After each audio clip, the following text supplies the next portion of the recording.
just my children and my wife.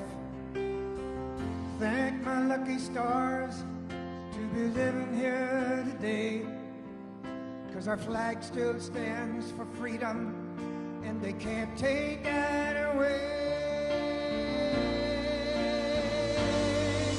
And I'm proud to be an American, where at least I know I'm free. And I won't forget the men who died, who gave that right to me.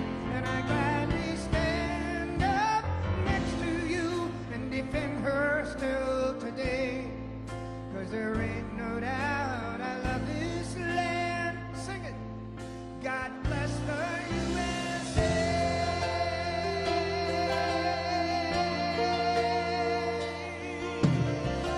Yeah. From the lakes of Minnesota to the hills of Tennessee, across the plains of Texas, from sea to shining sea, from Detroit to Houston and New York to LA. There's pride in every American heart, and it's time we stand and say that I'm proud to be an American, where at least I know I'm free. And I won't forget the men who died, who gave that right to me. And I gladly stand up next to you and defend her still today. 'Cause there ain't no doubt I love this land. God bless the USA.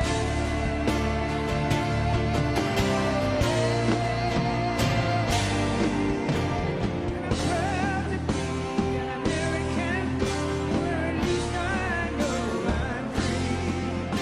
And I won't forget the men who died, who gave that right to me. And I gladly stand up next to you and defend her still today. 'Cause there ain't no doubt I love this land. God bless the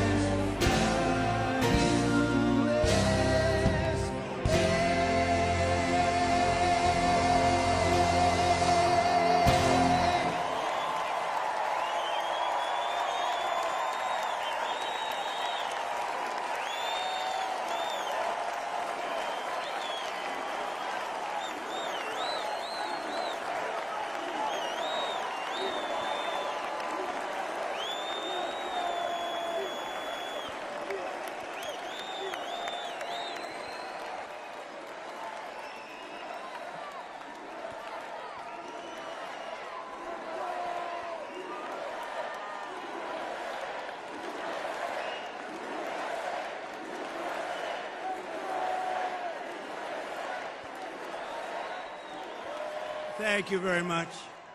Thank you very, very much. Wow. And thank you, Dana. Thank you, Kid Rock, sometimes referred to as Bob. And thank you, Lee, right from the beginning. Thank you very much. What a talent. What a beautiful, beautiful soul. Thank you. Friends, delegates, and fellow citizens, I stand before you this evening with a message of confidence, strength, and hope. 4 months from now, we will have an incredible victory, and we will begin the 4 greatest years in the history of our country. Together, we will launch a new era of safety, prosperity, and freedom for citizens of every race, religion, color, and creed. The discord and division in our society must be healed. We must heal it quickly. As Americans, we are bound together by a single fate and a shared destiny. We rise together or we fall apart. I am running to be president for all of America, not half of America, because there is no victory in winning for half of America. So tonight, with faith and devotion, I proudly accept your nomination for President of the United States. Thank you.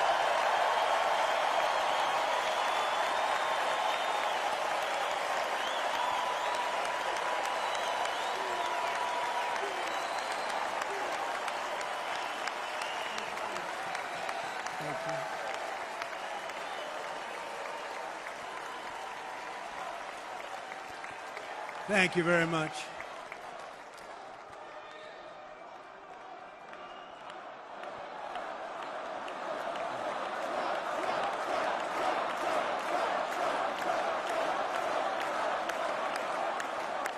Thank you very much.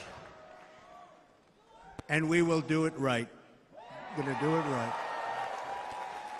Let me begin this evening by expressing my gratitude to the American people for your outpouring of love and support following the assassination attempt at my rally on Saturday.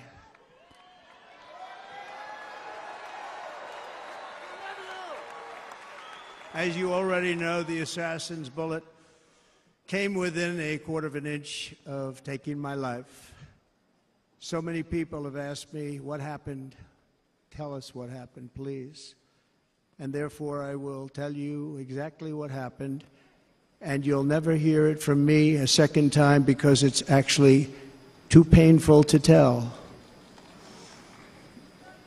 It was a warm, beautiful day in the early evening in Butler Township in the great Commonwealth of Pennsylvania. Music was loudly playing, and the campaign was doing really well. I went to the stage, and the crowd was cheering wildly. Everybody was happy. I began speaking very strongly, powerfully, and happily, because I was discussing the great job my administration did on immigration at the southern border.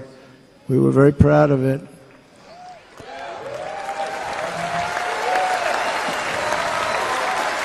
Behind me and to the right was a large screen that was displaying a chart of border crossings under my leadership.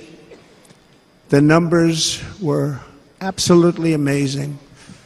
In order to see the chart, I started to, like this, turn to my right and was ready to begin a little bit further turn, which I'm very lucky I didn't do, when I heard a loud whizzing sound and felt something hit me really, really hard on my right ear. I said to myself, wow, what was that? It can only be a bullet. And moved my right hand to my ear, brought it down. My hand was covered with blood, just absolutely blood all over the place. I immediately knew it was very serious, that we were under attack, and in one movement proceeded to drop to the ground. Bullets were continuing to fly as very brave Secret Service agents rushed to the stage, and they really did. They rushed to the stage.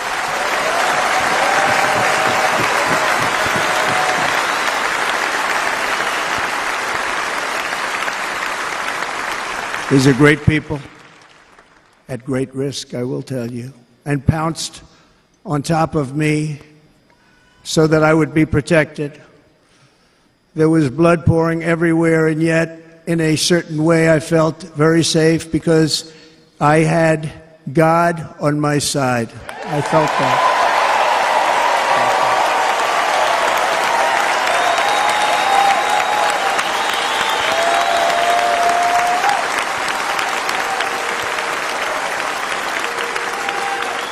The amazing thing is that prior to the shot, if I had not moved my head at that very last instant, the assassin's bullet would have perfectly hit its mark. and I would not be here tonight. We would not be together. The most incredible aspect of what took place on that terrible evening in the fading sun was actually seen later.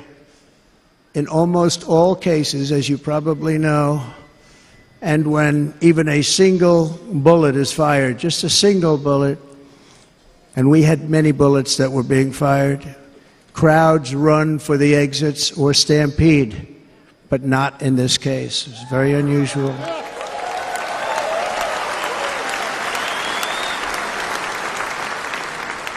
This massive crowd of tens of thousands of people stood by and didn't move an inch. In fact, many of them bravely but automatically stood up looking for where the sniper would be. They knew immediately it was a sniper, and then began pointing at him. You can see that if you look at the group behind me. That was just a small group compared to what was in front. Nobody ran, and by not stampeding, many lives were saved. But that isn't the reason that they didn't move. The reason is that they knew I was in very serious trouble. They saw it. They saw me go down. They saw the blood and thought, actually most did, that I was dead. They knew it was a shot to the head. They saw the blood. And there's an interesting statistic. The ears are the bloodiest part. If something happens with the ears, they bleed more than any other part of the body. For whatever reason, the doctors told me that. I said, why is there so much blood? He said, it's the ears. They bleed more. So we learned something, but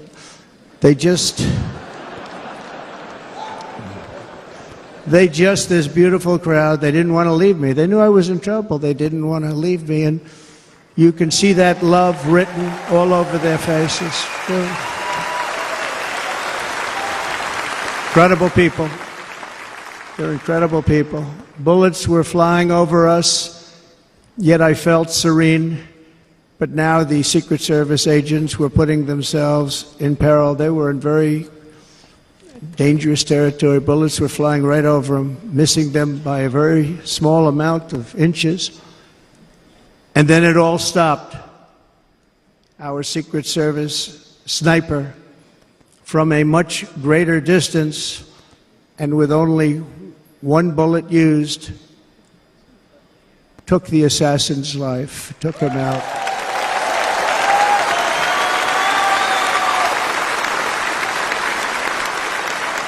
I'm not supposed to be here tonight. Not supposed to be here.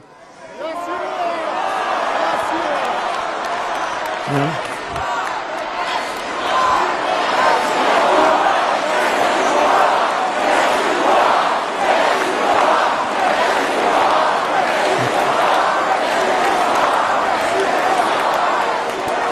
Thank you. But I'm not. And I'll tell you, I stand before you in this arena only by the grace of Almighty God.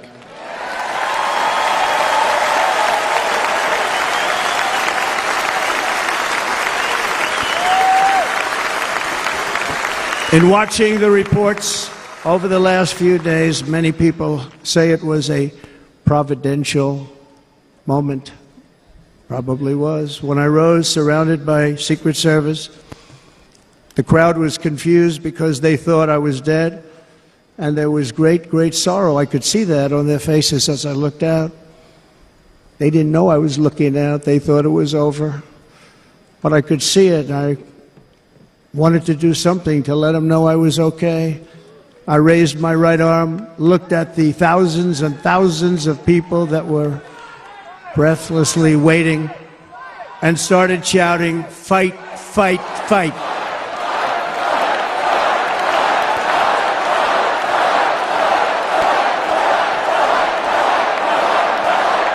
Thank you. Once my clenched fist went up, and it was high into the air. You've all seen that. The crowd realized I was okay and roared with pride for our country like no crowd I have ever heard before.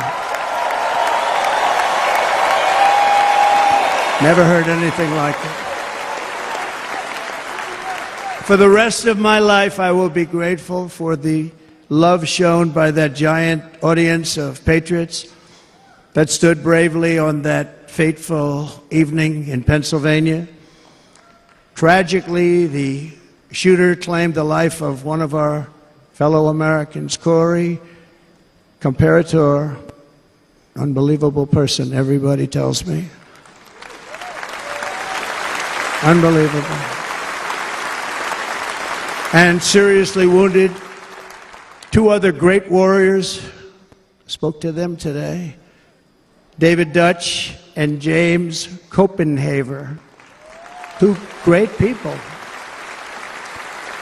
I also spoke to all three families of these tremendous people. Our love and prayers are with them and always will be. We're never going to forget them. They came for a great rally. They were serious Trumpsters, I want to tell you. They were serious Trumpsters and still are. But Corey, unfortunately, we have to use the past tense. He was incredible. He was a highly respected former fire chief, respected by everybody. Was accompanied by his wife, Helen, incredible woman. I spoke to her today, devastated, and two precious daughters. He lost his life selflessly acting as a human shield to protect them from flying bullets. He went right over the top of them and was hit. What a fine man he was.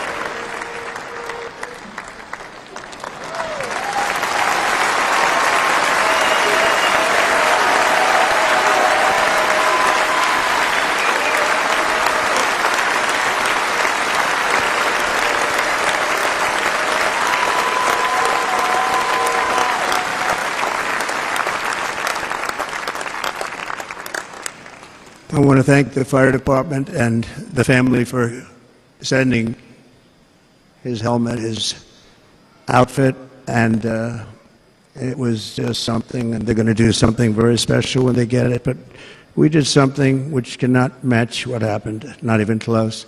But I am very proud to say that over the past few days, we've raised $6.3 million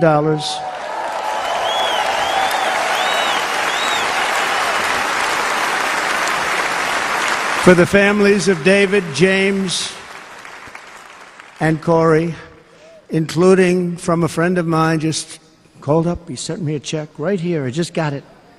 $1 million from Dan Newland. Thank you, Dan.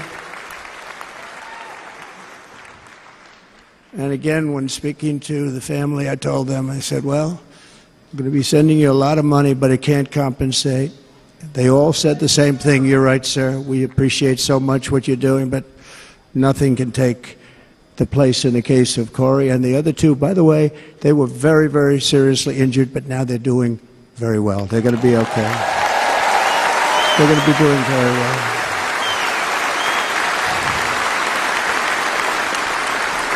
They're warriors. So now I ask that we observe a moment of silence in honor of our friend Corey.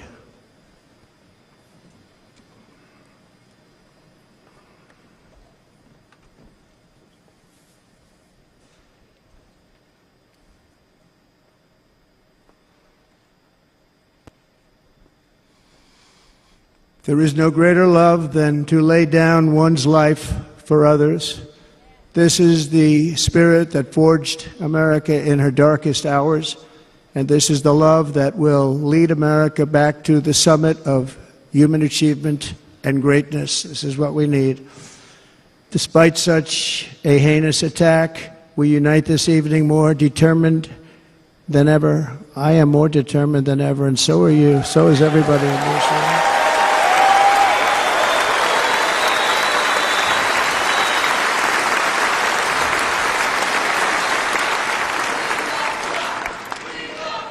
Thank you. Thank you very much.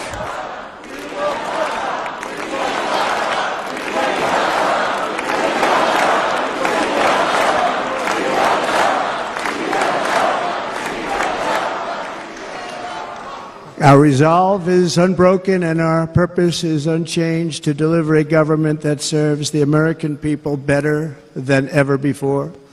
Nothing will stop me in this mission because our vision is righteous and our cause is pure.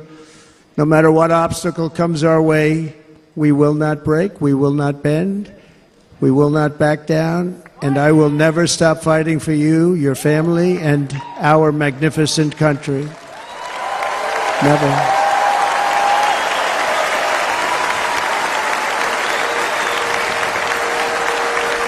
And everything I have to give with all of the energy and fight in my heart and soul, I pledge to our nation tonight. Thank you very much. I pledge that to our nation. We're going to turn our nation around, and we're going to do it very quickly. Thank you.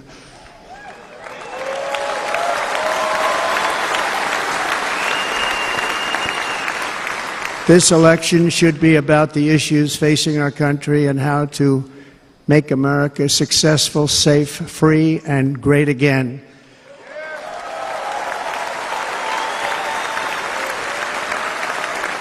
In an age when our politics too often divide us, now is the time to remember that we are all fellow citizens. We are one nation under God, indivisible, with liberty and justice for all.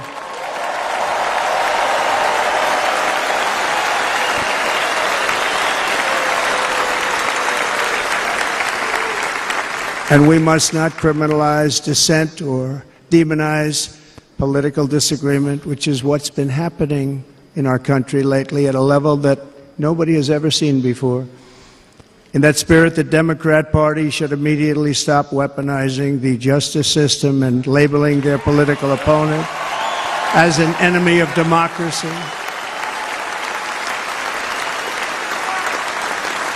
Especially since that is not true. In fact, I am the one saving democracy for the people of our country.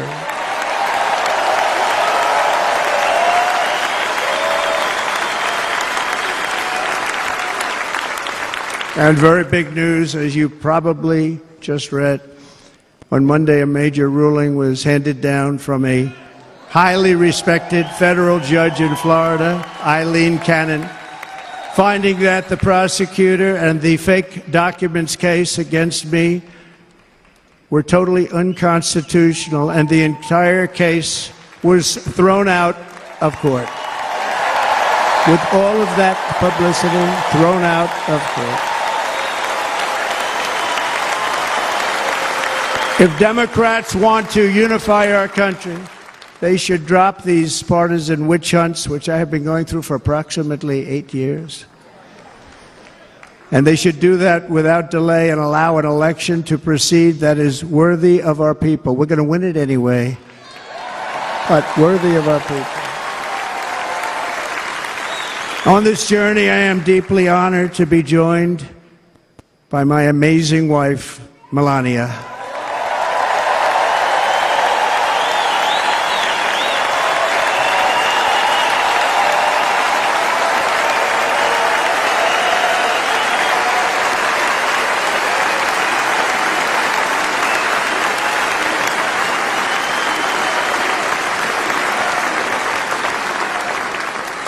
And Melania, thank you very much. You also did something really beautiful, a letter to America calling for national unity, and it really took the Republican Party by surprise. I will tell you, it was beautiful. In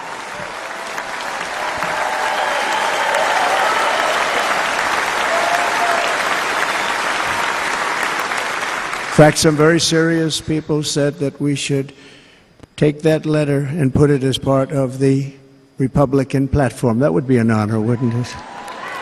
Right, Mr. Congressman?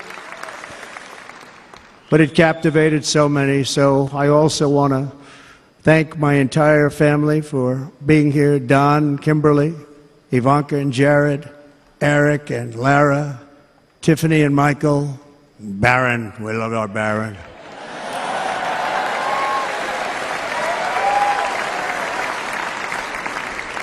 And of course, my 10 wonderful grandchildren. You saw a few of them up there on my lap before.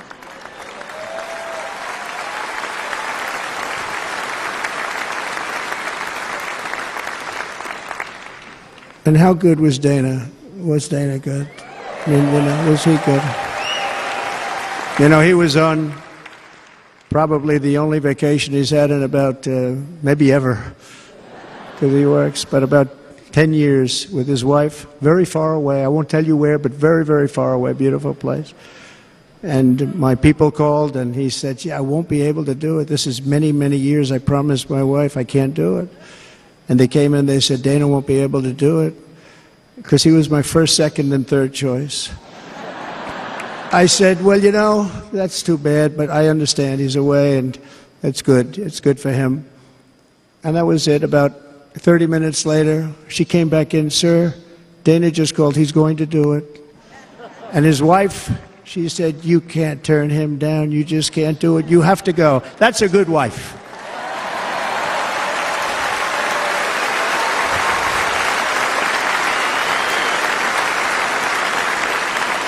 So he got on a plane. He got here a little while ago. Now he's going to get on the plane in a little while, and he's going to go back home to his wife.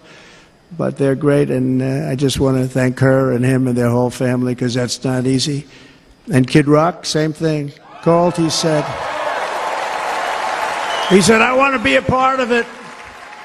I want to be a part, because, Kid does his great song, big, big monster song. I had no idea. He became a friend of mine over the last 10 years. And he's amazing. Everyone loves him. I didn't even know how big he was. He has rallies, 35, 40,000 people he gets every time he goes out. I think he's making so much money, he doesn't know what the hell to do with it. You want to know? And then we have my other friend, and I've known him so long, and we took that song, and it was a big success, but we made that. I saw a chart of great songs to America. That was #1 on the chart recently, #1. So that's Lee Greenwood, a very special, beautiful person. He's a beautiful man. But they all wanted to be here. They called. And how about the Hulkster? How good was he? Is he up?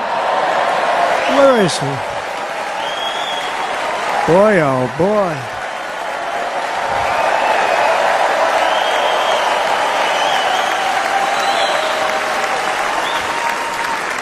They may call that entertainment. I know about entertainment, but when he used to lift a 350-pound man over his shoulders and then bench press him 2 rows into the audience, I say maybe entertainment, but he is one strong son of a gun. I will tell you, I watched it many times. There aren't a lot of entertainers that can do that, right? You were fantastic. Thank you very much. Followed by Eric. What was that all about? Boy, that was good. I didn't want to really come up here. But he was so great, and he's such a good young man. He went through a lot of trouble, and Don last night was incredible. They went through so much trouble. They got subpoenaed more than any people probably in the history of the United States. Every week they get another subpoena from the Democrats, crazy Nancy Pelosi, the whole thing, just boom, boom, boom. They've got to stop that, because they're destroying our country. We have to work on making America great again, not on beating people. And we won. We beat them in all. We beat them on the impeachments. We beat them on indictments. We beat them. But the time that you have to spend, if they would devote that genius to helping our country, we'd have a much stronger and better country.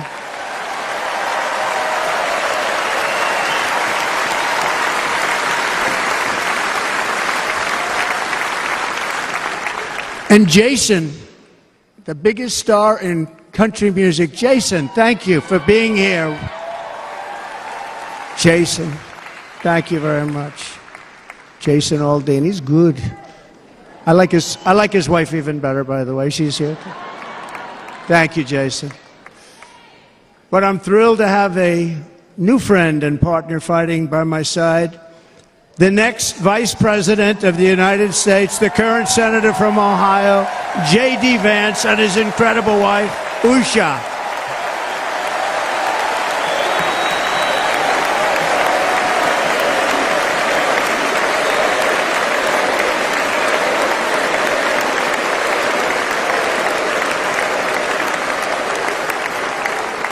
going to be a great vice president. He's going to be great. He'll be with this country and with this movement, greatest movement in the history of our country, Make America Great Again.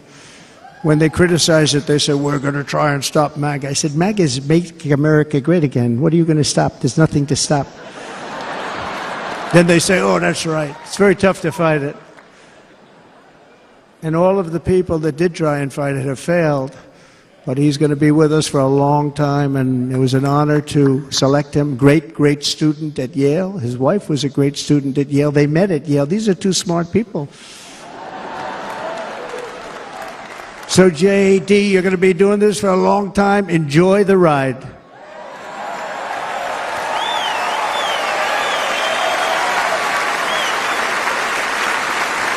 And a very special thank you to the extraordinary people of Milwaukee and the great state of...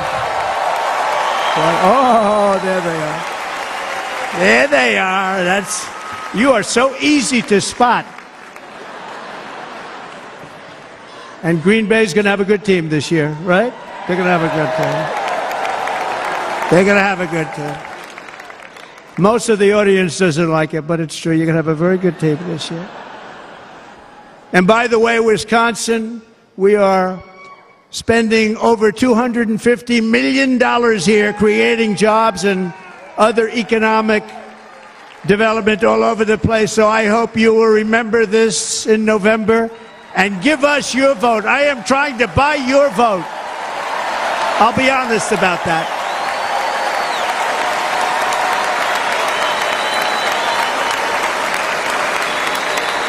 And I promise we will make Wisconsin great again. We're going to make it. Thank you, Mr. Governor. Thank you very much. Thank you. I'm here tonight to lay out a vision for the whole nation. To every citizen, whether you're a young or old man or woman, Democrat, Republican, or independent, black or white, Asian or Hispanic, I extend to you a hand of loyalty and of friendship. Together we will lead America to new heights of greatness like the world has never seen before. We were right there in the first term. We got hit with COVID. We did a great job. Nobody knew what it was, but nobody's ever seen an economy pre-COVID. And then we handed over a stock market that was substantially higher than just prior to COVID.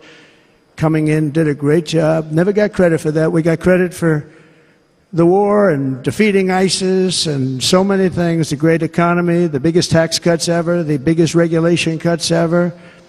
The creation of Space Force, the rebuilding of our military. We did so much. We did so much. Right to try. Right to try is a big deal. We got right to try. They were trying to get that for 52 years. Somebody's terminally ill, and hopefully there's nobody in this audience, but it does happen a lot. They're terminally ill and they can't use our new space-age drugs and other things that we are way ahead. We have the greatest doctors in the world, the greatest laboratories in the world, and you can't do it. They've been trying to get that approved for 52 years. Wasn't that easy? The insurance companies didn't want to do it. They didn't want the risk. The labs didn't want to do it because if it didn't work, people are pretty far down the line toward death. They didn't want to do it. The doctors didn't want to have it on their records, so I got everybody into an office. 52 years they tried. Sounds simple, but it's not. And I got them to agree that somebody that needs it will, instead of going to Asia, Europe, or someplace, or if you have no money, going home and dying, just die. We got them to sign an agreement, agree to it, where they're not going to sue anybody. They're going to get all of this stuff. They're going to get it really fast. And what's happened is we're saving thousands and thousands of lives. It's incredible. Right to try. It's a great feeling. Under our leadership, the United States will be respected again. No nation will question our power. No enemy will doubt our might. Our borders will be totally secure. Our economy will soar. We will return law and order to our streets, patriotism to our schools, and importantly, we will restore peace, stability, and harmony all throughout the world. But to achieve this future, we must first rescue our nation from failed and even incompetent leadership. We have totally incompetent leadership. This will be the most important election in the history of our country. Under the current administration, we are indeed a nation in decline.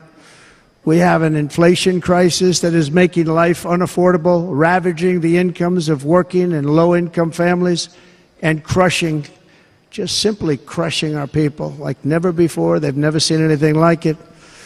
We also have an illegal immigration crisis, and it's taking place right now as we sit here in this beautiful arena. It's a massive invasion at our southern border that has spread misery, crime, poverty, disease, and destruction to communities all across our land. Nobody's ever seen anything like it. Then there's an international crisis, the likes of which the world has seldom been part of. Nobody can believe what's happening. War is now raging in Europe and the Middle East. A growing specter of conflict hangs over Taiwan, Korea, the Philippines, and all of Asia, and our planet is teetering on the edge of World War III, and this will be a war like no other war because of weaponry. The weapons are no longer army tanks going back and forth shooting at each other. These weapons are obliteration.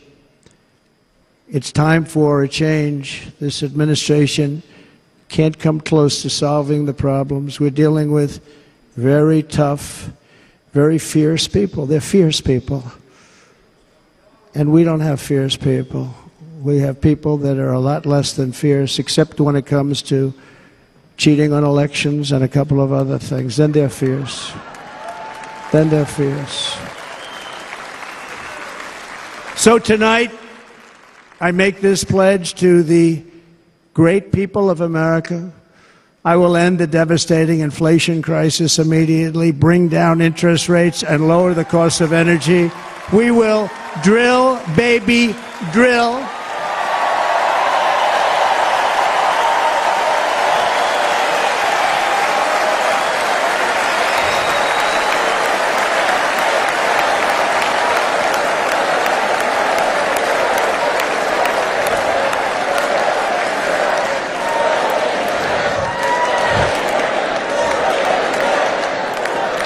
Can you believe what they're doing? But by doing that, we will lead a large-scale decline in prices. Prices will start to come down. Energy raised it. They took our energy policies and destroyed them. Then they immediately went back to them, but by that time, so much was lost. But we will do it at levels that nobody's ever seen before, and we'll end lots of different things. We'll start paying off debt and start lowering taxes even further. We gave you the largest tax cut. We'll do it more. You know, people don't realize I brought taxes way down, way down, and yet we took in more revenues the following year than we did when the tax rate was much higher. Most people said, how did you do that? Because it was incentive. Everybody was coming to the country. They were bringing back billions and billions of dollars into our country. The companies made it impossible to bring it back. The tax rate was too high, and the legal complications were far too great.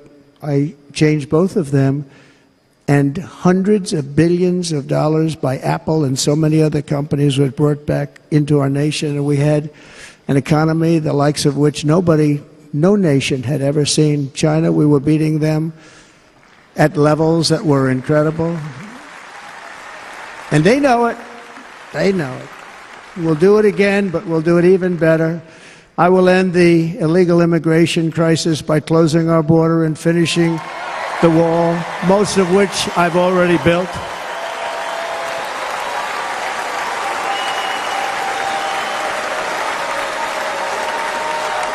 On the wall, we were dealing with a very difficult Congress. And I said, oh, that's okay. We won't go to Congress. I call it an invasion. We gave our military almost $800 billion. I said, I'm going to take a little of that money because this is an invasion. And we built, most of the wall is already built. And we built it through using the funds because what's better than that? We have to stop the invasion into our country that's killing hundreds of thousands of people a year. We're not going to let that happen. I will end every single international crisis that the current administration has created, including the horrible war with Russia and Ukraine, which would have never happened if I was president, and the war caused by the attack on Israel, which would have never happened if I was president. Iran was broke. Iran had no money. Now Iran has $250 billion. They made it all over the last 2.5 years. They were broke. I watched the other day on a show called Deface the Nation. Has anyone seen it? And they had a congressman who was a Democrat say, well, whether you like him or not, Iran was broke dealing with Trump. I told China and other countries, if you buy from Iran, we will not let you do any business in this country, and we will put tariffs on every product you do send in of 100% or more. And they said to me, well, I think that's about it. They weren't going to buy any oil. And they were ready to make a deal. Iran was going to make a deal with us. And then we had that horrible, horrible result that we'll never let happen again. The election result, we're never going to let that happen again. They used COVID to cheat. We're never going to let it happen again. And they took off all the sanctions, and they did everything possible for Iran.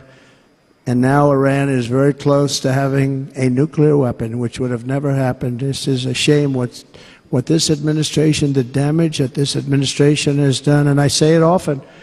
If you took the 10 worst presidents in the history of the United States, think of it, the 10 worst, added them up, they will not have done the damage that Biden has done.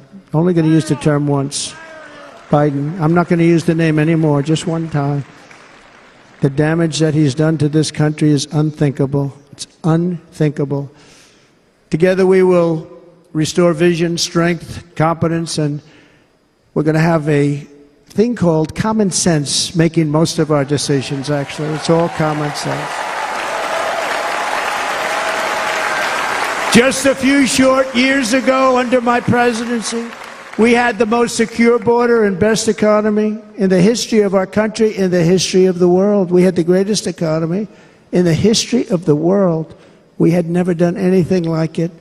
We were beating every country, including China, by leaps and bounds. Nobody had seen anything like it. We had no inflation. Soaring incomes were going. Nobody can believe it. You can't believe what happened 4 years ago is happening now in reverse.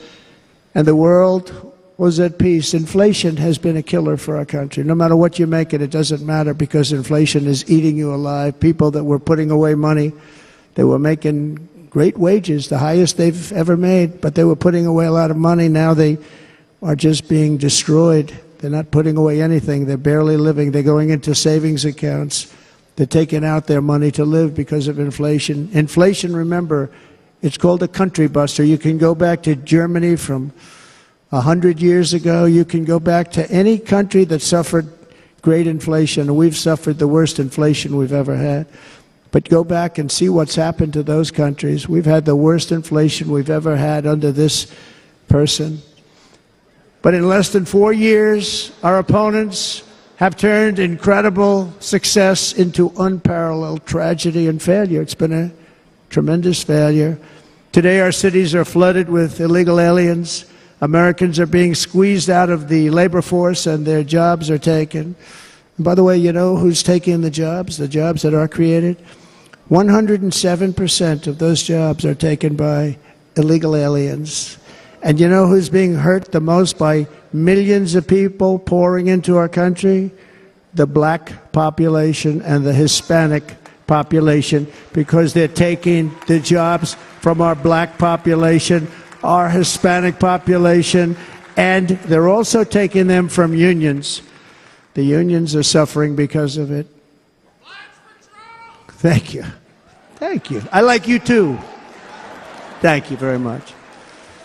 Inflation has wiped out the life savings of our citizens and forced the middle class into a state of depression and despair. That's what it is. It's despair and depression. We cannot and will not let this continue. Less than 4 years ago, we were a great nation, and we will soon be a great nation again. We're going to be a great nation again.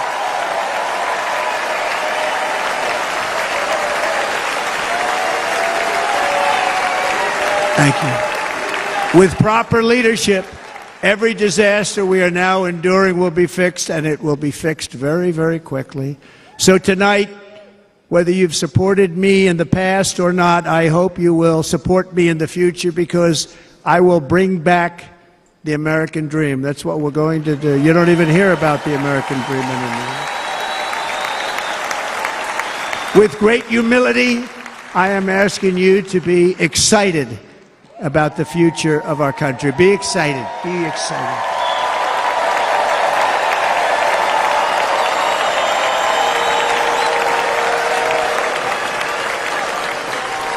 And by the way, the news reports, look at all of those big networks. Look at them. They're all here.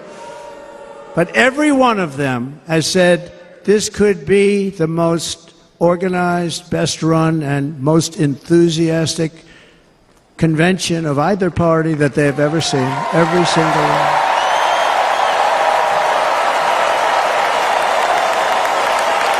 And it's true. It's true. And there's love in the room. There's great love in the room.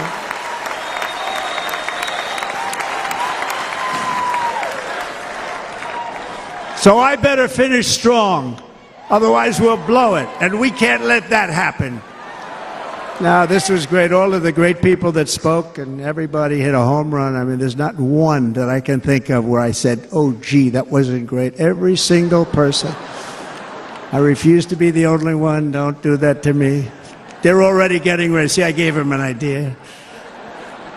Now, this was a great convention. This was, I think we're actually going to go home and miss it. You know, usually with a first of all, look at these crowds. You'd never have this at a convention. Look at these crowds.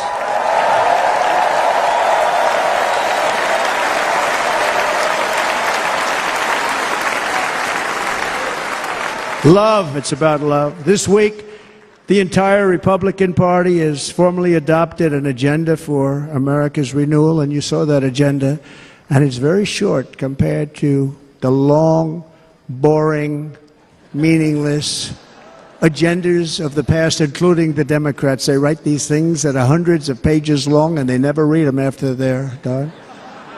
In their case, fortunately, they don't read them because they're pretty bad. It's a series of bold promises that we will swiftly implement when you give us a Republican House. And Mr. Speaker, thank you very much. We have our great Speaker of the House with us tonight. Mr. Speaker, thank you very much. Thank you. A Republican Senate, we have many senators here. And send me back to our beautiful White House just a few short months from now. We're talking about just months. It can't come fast enough. We have to get it done. First, we must get economic relief to our citizens. Starting on day one, we will drive down prices and make America affordable again. We have to make it affordable. It's not affordable. People can't live like this. Under this administration, our current administration, groceries are up 57%, gasoline is up 60% and 70%, mortgage rates have quadrupled. And the fact is, it doesn't matter what they are because you can't get the money anyway. You can't buy houses. Young people can't get any financing to buy a house. The total household costs have increased an average of $28,000 per family under this administration. Republicans have a plan to bring down prices and bring them down very, very rapidly. By slashing energy costs, we will in turn reduce the cost of transportation, manufacturing, and all household goods. So much starts with energy. And remember, we have more liquid gold under our feet than any other country by far. We are a nation that has the opportunity to make an absolute fortune with its energy. We have it, and China doesn't. Under the Trump administration, just 3.5 years ago, we were energy independent. But soon, we will actually be better than that. We will be energy dominant and supply not only ourselves, but we will supply the rest of the world with numbers that nobody has ever seen, and we will reduce our debt $36 trillion. We will start reducing that, and we will also reduce your taxes still further. Next, and by the way, they want to raise your taxes 4 times, think of it. And all my life I grew up watching politicians. I always loved politics, I guess. I was on the other side. I'd watch and they were always talking about, we will give you a tax cut. We will give you a tax cut. My whole life I was watching, I will give you a tax cut, right, Mr. Congressman? That's all they talked about. This is the only administration that said, we're going to raise your taxes by 4 times what you're paying now, and people are supposed to vote for them? I've never heard it. You're paying too much. We're going to reduce your taxes still further. We gave you the biggest one, as I said. We're going to give you more, and it's going to lead to tremendous growth. We want growth in our country. That's what's going to pay off our debt.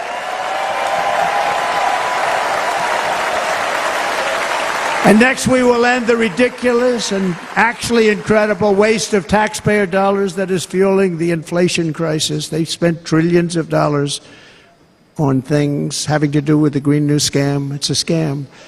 And that's caused tremendous inflationary pressures in addition to the cost of energy.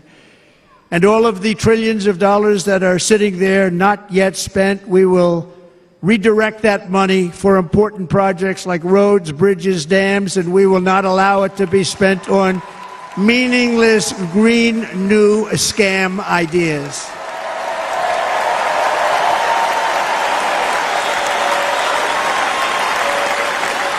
And I will end the electric vehicle mandate on day 1.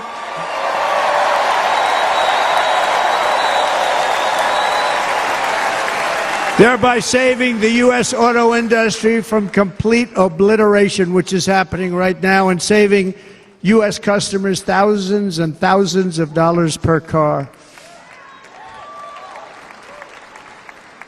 And right now, as we speak, large factories just started, are being built across the border in Mexico. So with all the other things happening on our border, and they're being built by China to make cars and to sell them into our country. No tax, no anything.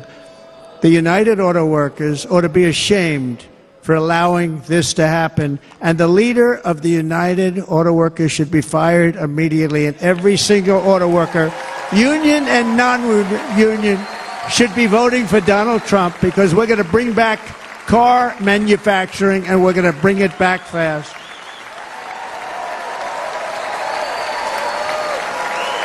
They're building some of the largest auto plants anywhere in the world. Think of it, in the world. We're going to bring it back. We're going to make them. We don't mind that happening, but those plants are going to be built in the United States, and our people are going to man those plants.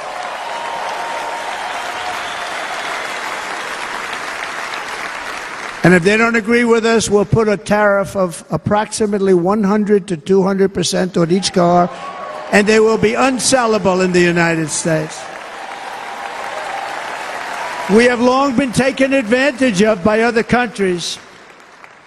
And think of it, oftentimes these other countries are considered so-called allies. They've taken advantage of us for years. We lose jobs, we lose revenue, and they gain everything and wipe out our businesses, wipe out our people.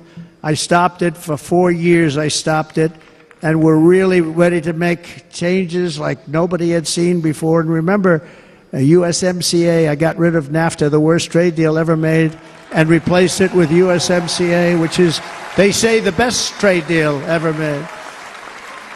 Actually, probably the best trade deal was the deal I made with China, where they buy $50 billion worth of our product. They were buying nothing. They buy $50 billion worth. They had to. But I don't even talk about it because of COVID. I don't even mention it, frankly, because of what happened with the China virus.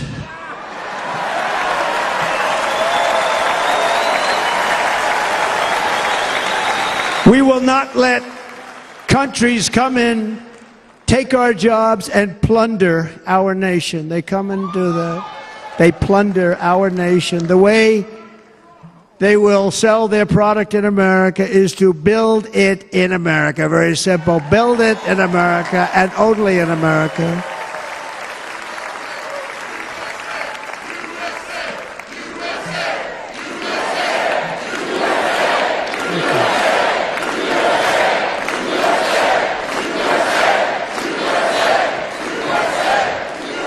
And this very simple formula, and Congress has to go along with us, and they will.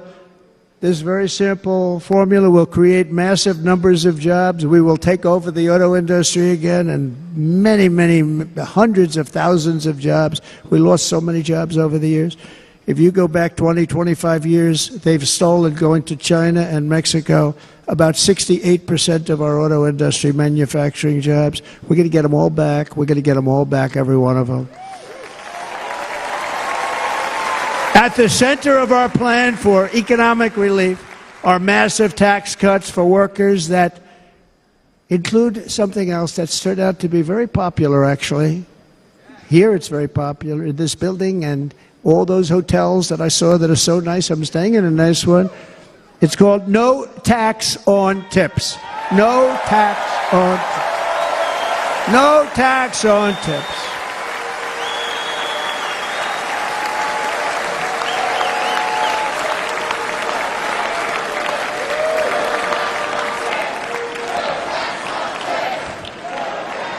I got that by having dinner recently in Nevada, where we're leading by about 14 points. Hello.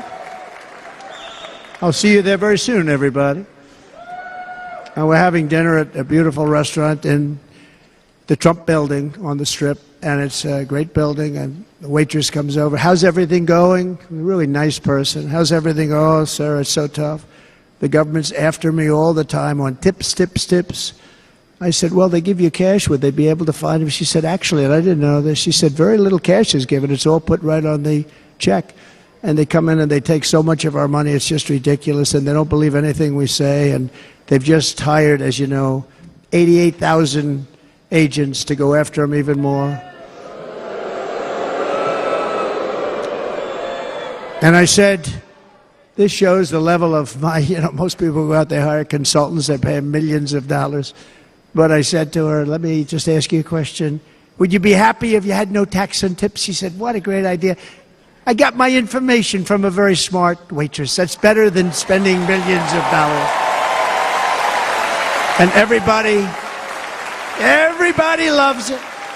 Waitresses and caddies and drivers and everybody. It's a large group of people that are being really hurt badly. They make money, let them keep their money. I'm going to protect Social Security and Medicare. Democrats are going to destroy Social Security and Medicare because all of these people, by the millions they're coming in, they're going to be on Social Security and Medicare and other things, and you're not able to afford it. They are destroying your Social Security and your Medicare.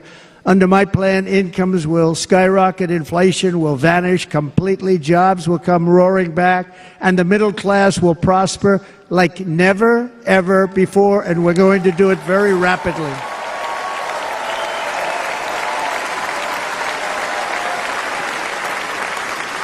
But no hope or dream we have for America can succeed unless we stop the illegal immigrant invasion, the worst that's ever been seen anywhere in the world. There's never been an invasion like this anywhere. Third world countries would fight with sticks and stones not to let this happen. The invasion at our southern border, we will stop it, and we will stop it quickly. You heard Tom Homan yesterday. Tom Homan, put him in charge and just sit back and watch. Brandon Judd, the Border Patrol, he's incredible. These guys, they really, their job is a lot easier if they don't have to do anything, but they want to. They're patriots. Brandon Judd, Border Patrol, ICE.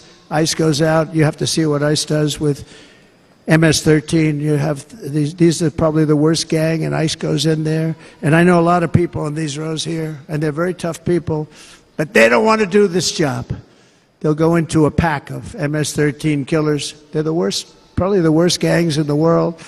We have thousands of them. I moved thousands and thousands out in my 4 years. We moved them out, and it was a pleasure. But ICE would go right into a pack of these killers, and you see fists flying, you see everything flying, and then they take them. They put them in a paddy wagon. They take them back, and they get them out of our country. And the other countries weren't accepting them back, and I called up, and I said, tell them that we're not giving them economic aid anymore. And the next day I got calls from all of these countries that were terminated. Billions of dollars we spend on economic aid to countries that does us, frankly, no good. And the next day I was called by everybody. I couldn't take all the calls. Sir, what's the problem? I said, you won't take your killers back that you sent in caravans into America. You won't take them back. Well, sir, if you'd like us to, we would give very serious consideration to doing that.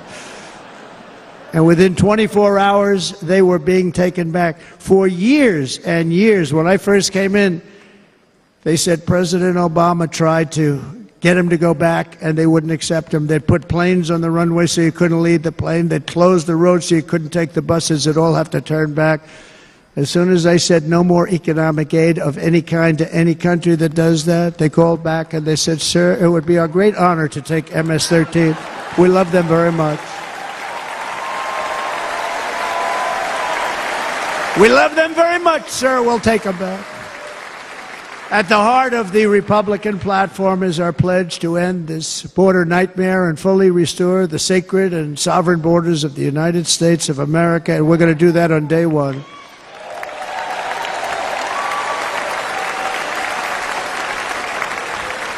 That means two things on day one, right?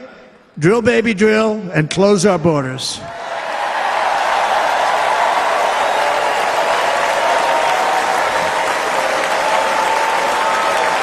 And by the way, and I think everybody as a Republican, as a patriot in this room, and most Democrats, we want people to come into our country, but they have to come into our country legally. Legally. Less than 4 years ago, I handed this administration the strongest border in American history.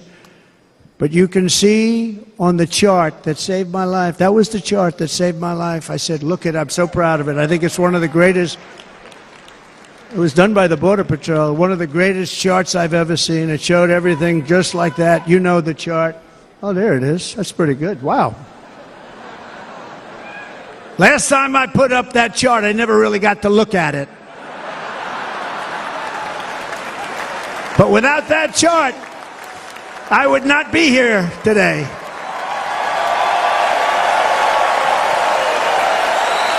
Never got to look at it.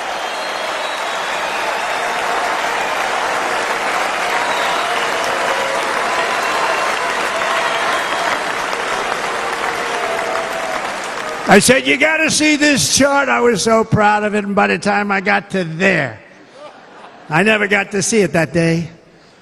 But I'm seeing it now, and I was very proud. And if you look at the arrow on the bottom, that's the lowest level, the one on the bottom, heavy red arrow. That's the lowest level of illegal immigrants ever to come into our country in recorded history, right there. Right there. And that was my last week in office. And then you see what happened after I left. Look at the rest. And if you go out a little bit further, it's getting to be a little bit old, but I love it anyway, right?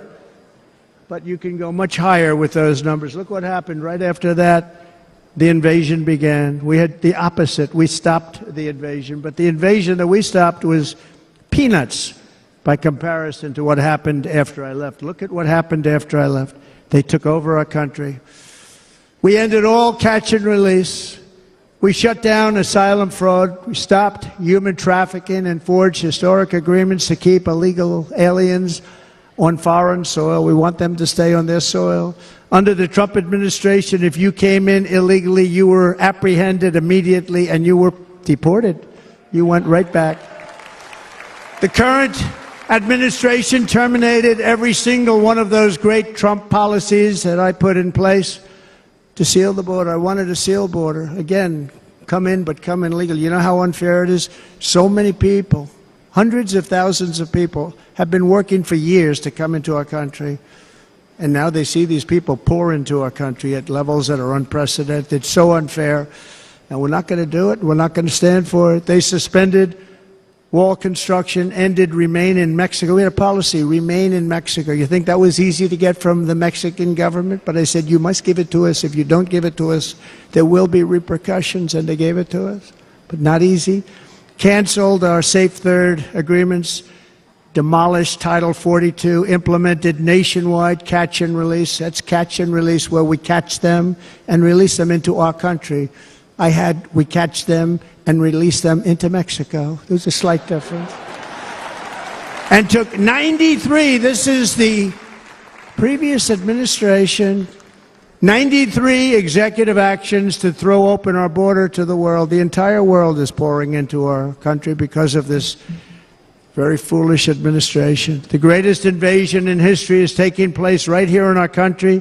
They are coming in from every corner of the earth, not just from South America, but from Africa, Asia, the Middle East. They're coming from everywhere. They're coming at levels that we've never seen before. It is an invasion indeed, and this administration does absolutely nothing to stop them.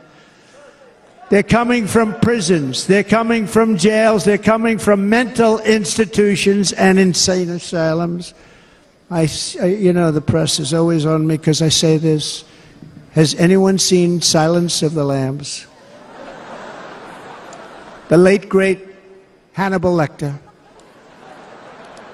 He'd love to have you for dinner.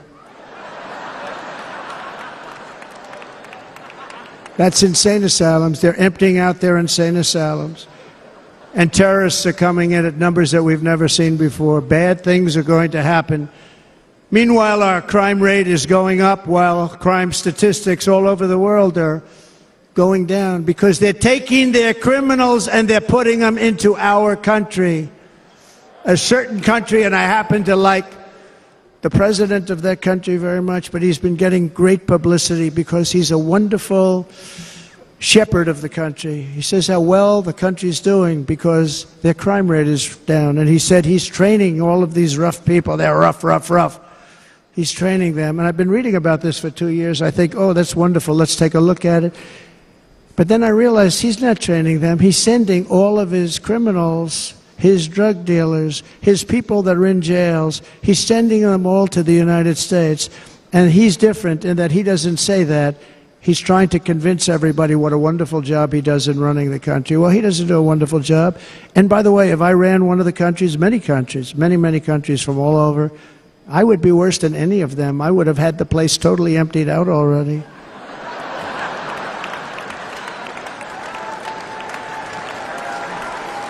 But we become a dumping ground for the rest of the world, which is laughing at us. They think we're stupid.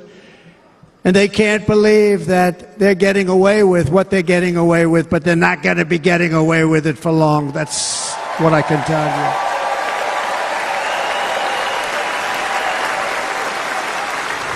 you. In Venezuela, Caracas, high crime. Caracas, Venezuela. Really a dangerous place, but not anymore. Because in Venezuela, crime is down 72%. In fact, if they would ever win this election, I hate to even say that, we will have our next Republican convention in Venezuela because it will be safe. Our cities will be so unsafe, we won't be able. We will not be able to have it there. In El Salvador, murders are down by 70%. Why are they down? Now, he would have you convinced that because he's trained murderers to be wonderful people. No. They're down because they're sending their murderers to the United States of America. This is going to be very bad. And bad things are going to happen, and you're seeing it happen all the time. That's why, to keep our families safe, the Republican platform promises to launch the largest deportation operation in the history of our country. Even larger than that of President Dwight D. Eisenhower from many years ago. You know, he was a moderate, but he believed very strongly in borders. He had the largest deportation operation we've ever had. Just recently, I spoke to the grieving mother of Jocelyn Nungary, a wonderful woman, a precious 12-year-old girl from Houston who last month was tied up, assaulted, and strangled to death after walking to the convenience store just a block away from her house. Her body was dumped near the side of the road in a shallow creek, found by some onlookers who couldn't believe what they had witnessed. charged with Jocelyn's heinous murder are 2 illegal aliens from Venezuela who came across our border, were in custody, and were then released into the country by this horrible, horrible administration that we have right now. I also met recently with the heartbroken mother and sister of Rachel Morin. Rachel was a 37-year-old mom of 5 beautiful children who was brutally raped and murdered while out on a run. She wanted to keep herself in good shape. It was very important to her. She was murdered. The monster responsible first killed another woman in El Salvador before he was led into America by the White House. This White House let them in. He then attacked a 9-year-old girl and her mother in a home invasion in Los Angeles before murdering Rachel in Maryland. Traveled all throughout the country, doing tremendous damage. Rachel's mother will never be the same. I spent time with her. She will never be the same.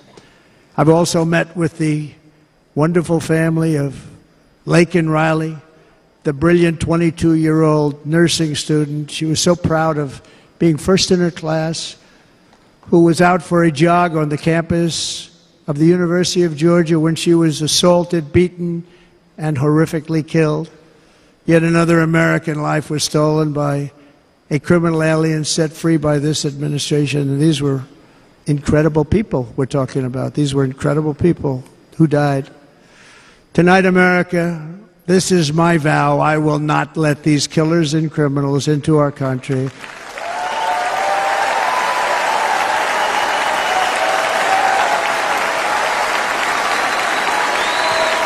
I will keep our sons and daughters safe. As we bring security to our streets, we will help bring stability to the world. I was the first president in modern times to start no new wars. You know, we were the toughest, we were the most respected. And you saw this. Hungry, strong country, run by a very powerful, tough leader. He's a tough guy. Press doesn't like him because he's tough. And he came out recently, they were asking him at an interview, the whole world is exploding. What's happening? What's going on?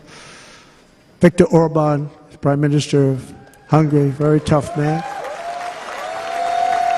He said, I don't want people coming into my country and blowing up our shopping centers and killing people. But they said to him, tell us what's going wrong, what's happening, what is it? He said, there's only one way you're going to solve it. You got to bring President Trump back to the United States because he kept everybody at bay. He used a word I wouldn't use because I can't use that word. Because you'd say it was braggadocious. The press would say, he was a braggart. I'm not a braggart. But Viktor Orban said it. He said Russia was afraid of him. China was afraid of him. Everybody was afraid of him. Nothing was going to happen. The whole world was at peace. And now the world is blowing up around us. All of these things that you read about were not going to happen. Under President Bush, Russia invaded Georgia. Under President Obama, Russia took Crimea. Under the current administration, Russia is after all of Ukraine. Under President Trump, Russia took nothing.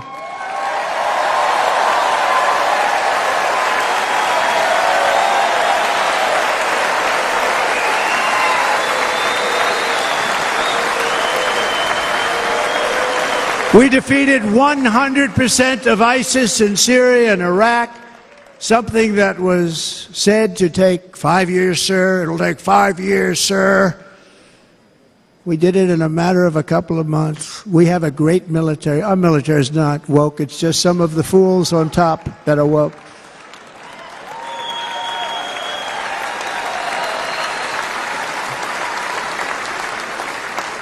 I got along very well. North Korea, Kim Jong-un, I got along very well with him. The press hated when I said that. How could you get along with him? Well, you know, it's nice to get along with somebody who has a lot of nuclear weapons or otherwise, isn't it?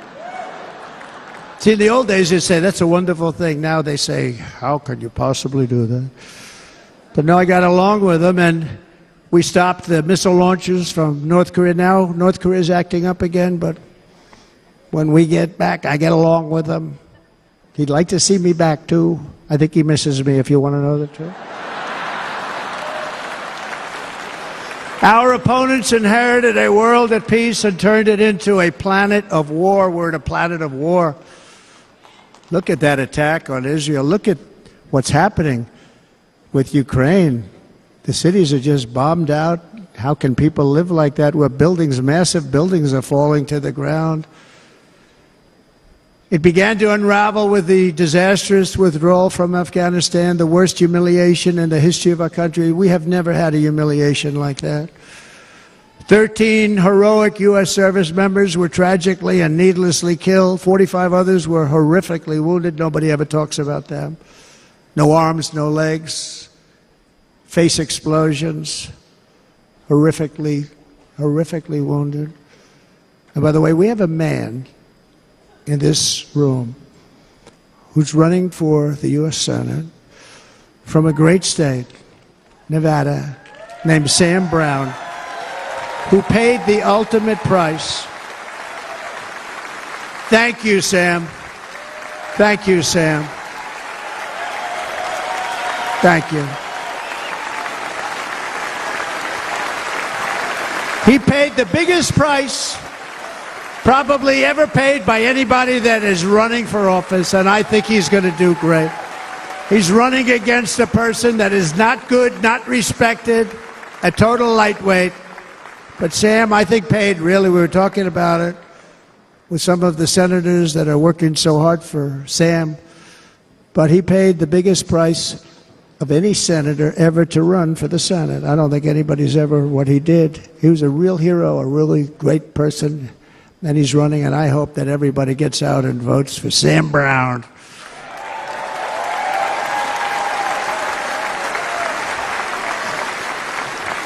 And we also left behind $85 billion worth of military equipment, along with many American citizens were left behind.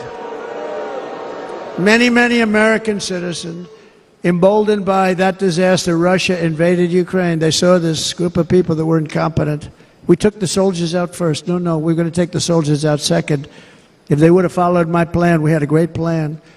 But the plan only kicked in if they did everything perfectly. And they weren't doing things perfectly, so we said it doesn't kick in. You know, 18 months in Afghanistan, we didn't have one, so they were killing them left and right, snipers. And I spoke to the head of the Taliban. You've heard this story. Abdul, still there, still the head of the Taliban. The press got on me. Why would you speak to him? I said, because that's where the killing is. I don't have to speak to somebody that has nothing to do with it. And I told him, don't ever do that. Don't ever do that again. Don't ever do that again. You've got to stop.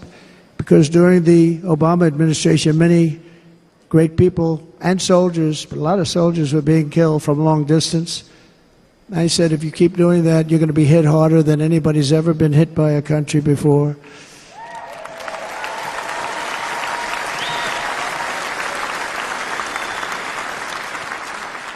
And he said, I understand, Your Excellency. He called me Your Excellency. I wonder if he calls the other guy Your Excellency. I doubt it. The other guy gave him everything. I mean, what kind of a deal was that? He walked out, gave him everything. Do you know that right now Afghanistan is one of the largest sellers of weapons in the world?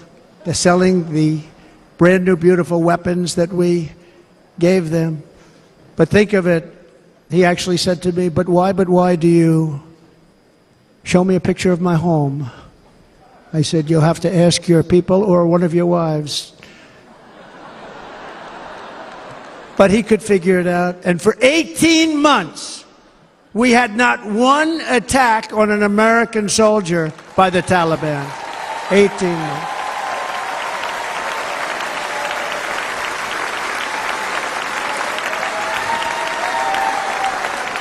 And then we had that horrible day where soldiers were killed. I was not there because of a ridiculous election. But we had that horrible attack. And they also gave up Bagram, one of the biggest bases anywhere in the world, air bases anywhere in the world, the longest runways, most powerful, hardened, thickened runways. We gave it up. And I liked it not because of Afghanistan. I like to because of China. It's 1 hour away from where China makes their nuclear weapons. And you know who has it now? China has it now. We were keeping that.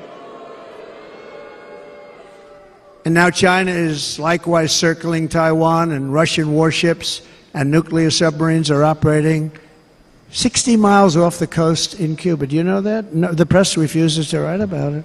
If that were me running this country and we had nuclear submarines in Cuba, I will tell you that headlines every day would be, what's wrong with our president? You don't even hear this. You're not hearing about this.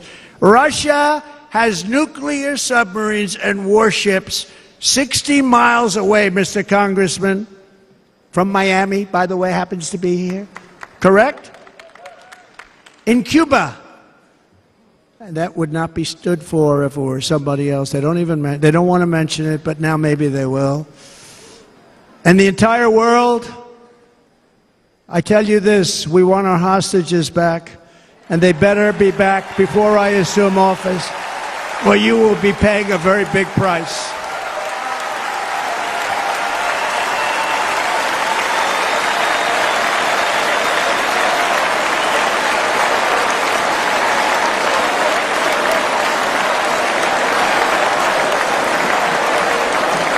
With our victory in November, the years of war, weakness, and chaos will be over. I don't have wars. I had no wars other than ISIS, which I defeated, but that was a war that was started. We had no wars. I could stop wars with a telephone call. I could stop wars with just a telephone call.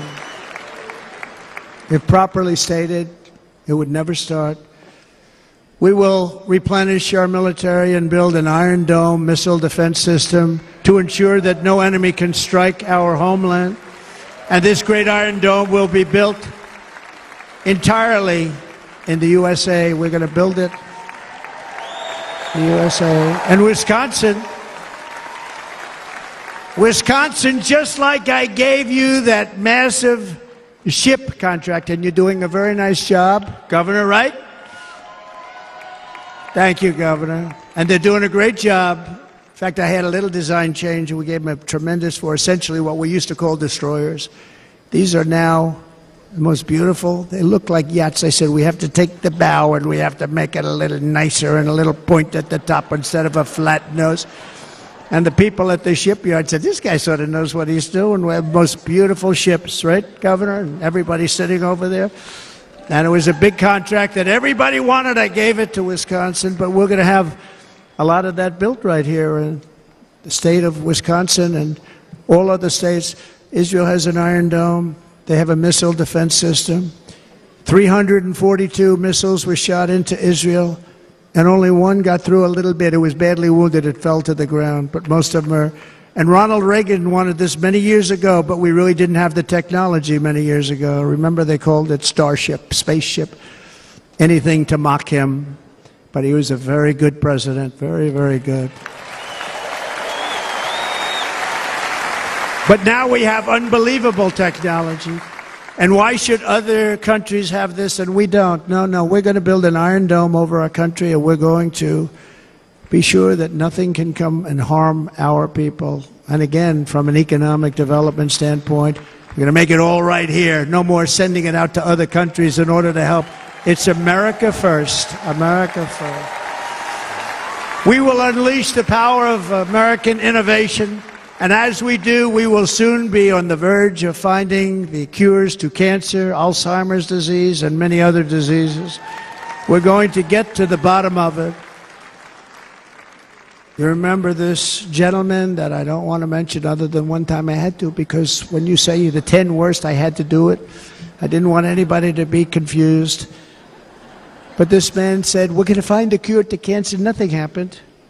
We're going to get to the cure for cancer and Alzheimer's and so many other things. We're so close to doing something great. But we need a leader that will let it be done. We will not have men playing in women's sports. That will end immediately.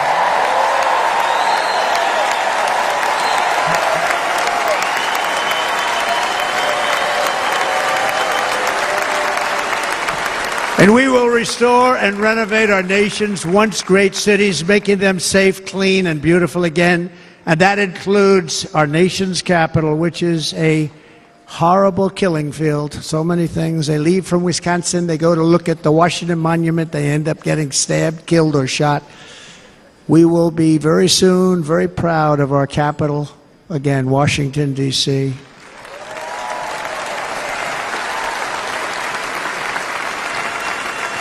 America is on the cusp of a new golden age, but we will have the courage to seize it. We're going to take it. We're going to make it a current. We're going to bring this into a golden age like never seen before. Remember this, China wants to do it, Japan wants to do it, all of these countries want to do it. We have to produce massive amounts of energy if we're going to produce the new. If you look at some of the things that have been done, and some of the things that we're going to do. But AI needs literally twice the electricity that's available now in our country. Can you imagine? But instead we're spending places where they recharge electric cars. They built 8 chargers at a certain location toward the Midwest. 8 chargers for $9 billion. Think of them as a tank for filling up your gas. Think of it. They spent $9 billion on 8 chargers, 3 of which didn't work. And if you were going to do this all over our country, this crazy electric mandate, if you're going to do this all, and by the way, I'm all for electric. They have their application. But if somebody wants to buy a gas-powered car, gasoline-powered car, or a hybrid, they're going to be able to do it. And we're going to make that change on day 1.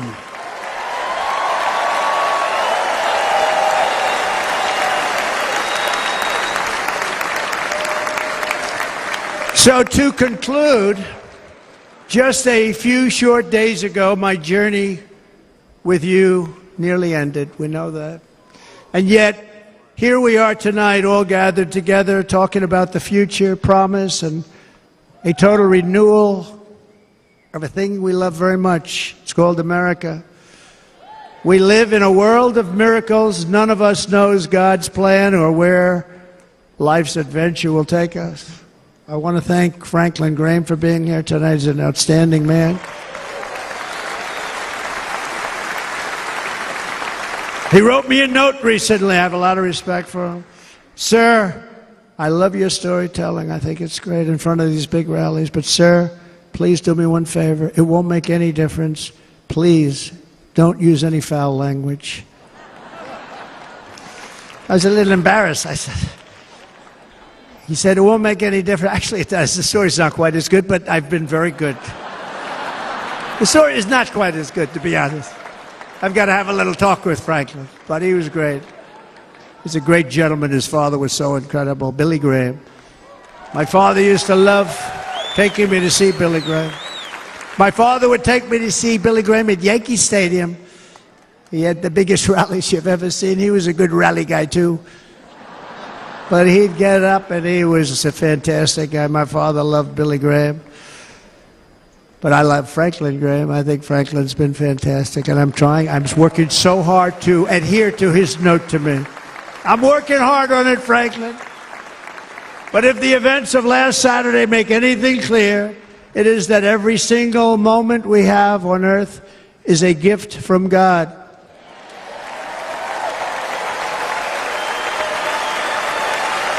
We have to make the most of every day for the people and for the country that we love. The attacker in Pennsylvania wanted to stop our movement, but the truth is the movement has never been about me. It has always been about you. It's your movement. It's the biggest movement in the history of our country by far. Can't be stopped. It can't be stopped. It has always been about the hardworking, patriotic citizens of America. For too long, our nation has settled for too little. We settled for too little.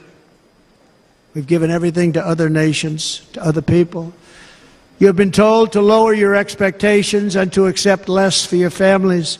I am here tonight with the opposite message. Your expectations are not big enough. Not big enough.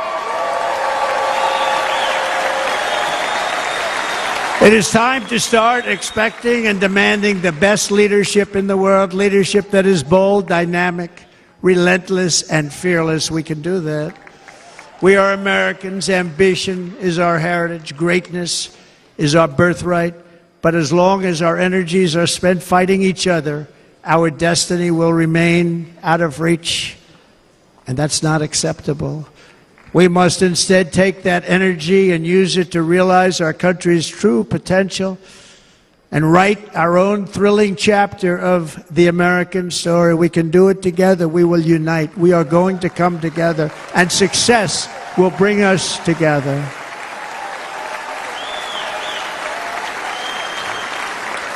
It is a story of love, sacrifice, and so many other things. And remember the word, devotion. It's unmatched devotion. Our American ancestors crossed the Delaware, survived the icy winter at Valley Forge, and defeated a mighty empire to establish our cherished republic. They fought so hard, they lost so many. They pushed thousands and thousands of miles across a dangerous frontier, taming the wilderness to build a life and a magnificent home for their family. They packed their families into covered wagons, trekked across hazardous trails, scaled towering mountains, and braved rivers and rapids to stake their claim on the wide open, new, and very beautiful frontier. When our way of life was threatened, American patriots marched onto the battlefield, raced into enemy strongholds, and stared down death and stared down those enemies to keep alive the flame of freedom. At Yorktown, Gettysburg, and Midway, they joined the roll call of immortal heroes. So many heroes, so many great, great people. And we have to cherish those people. We can't forget those people. We have to cherish those people.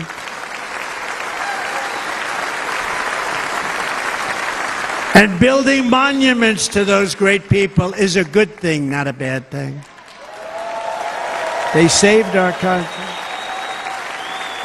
No challenge was too much. No hardship was too great. No enemy was too fierce.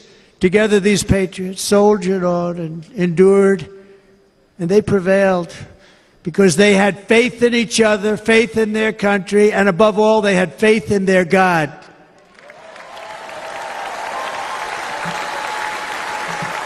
Just like our ancestors, we must now come together, rise above past differences.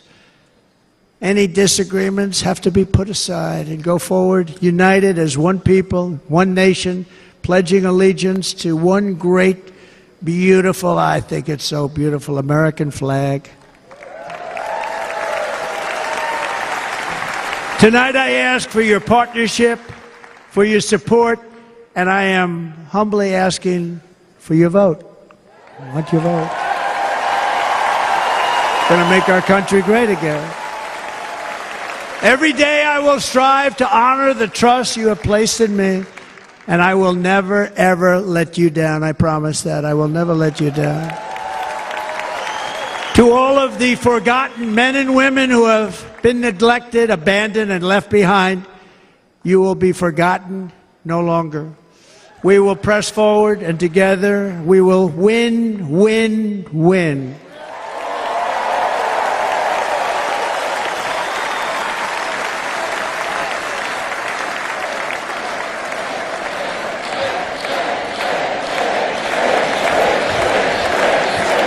Win, win, win, win, win, win.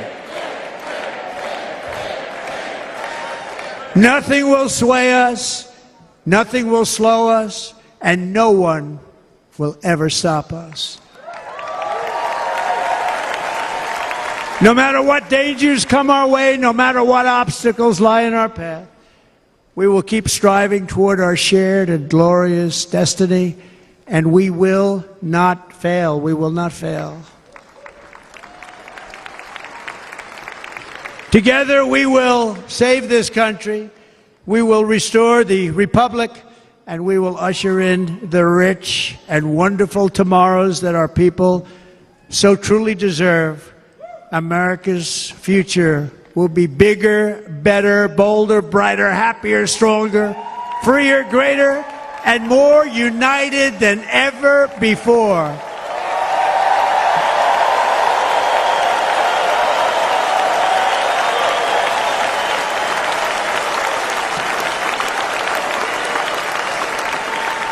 And quite simply put, we will very quickly make America great again.